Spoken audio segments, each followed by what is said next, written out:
Paano mag-submit ng ticket sa GCash? Let's go! To report GCash problem, open your Google search engine, search GCash Help Center, at mapupunta ka dito.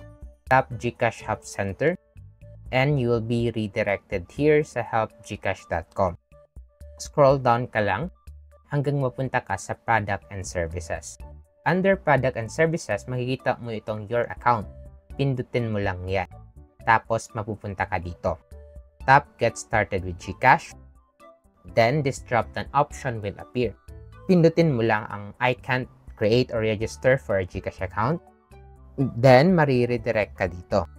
Scroll down ka lang hanggang mapunta ka sa number 4 at number 5. Then, focus ka lang dito sa number 5, Issues within the GCash app. Then, pindutin mo yung naka-underline na blue saying, click here to ask for help. Then, mapupunta ka dito sa Submit a Ticket section. If you need a guide on how to fill this out, keep on watching. Dito sa email address, ang email address na ilalagay mo ay ang email address mo sa GCash na may problema. Dito sa GCash registered full name, enter mo lang ang pangalan na nakaregister sa GCash mo na may problema. Dito sa select the country where you register your GCash account, kung Philippine SIM mo, wala ka nang kailangang ibahin dito. Pero if hindi page SIM yung SIM mo, abroad like Saudi, Europe, ganon, click mo lang itong down arrow. Then, mag-a-appear ang mga countries kung saan na-belong ang SIM card mo. Piliin mo lang yung SIM card na akma sa'yo.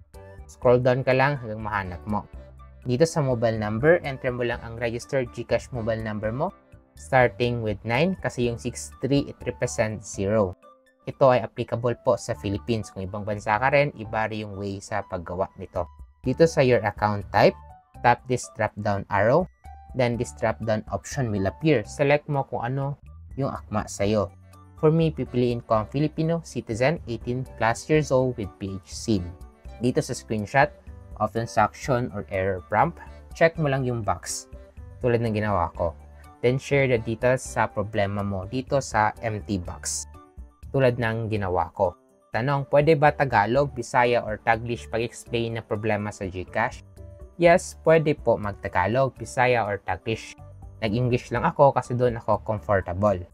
Then dito sa upload a photo or attachment, upload ka lang screenshot or picture ng error na na-encounter mo sa GCash by clicking add file.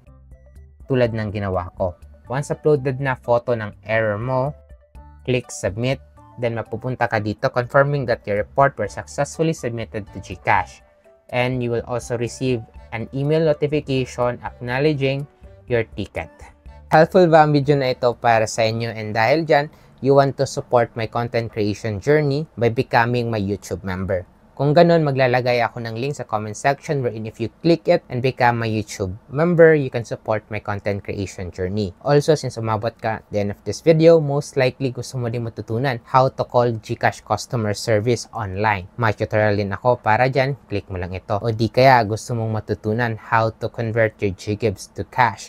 May tutorial din ako para dyan, click mo lang ito. So if you want more videos like this, don't forget to like and subscribe. Yun lang, see you in my next video. Let's go!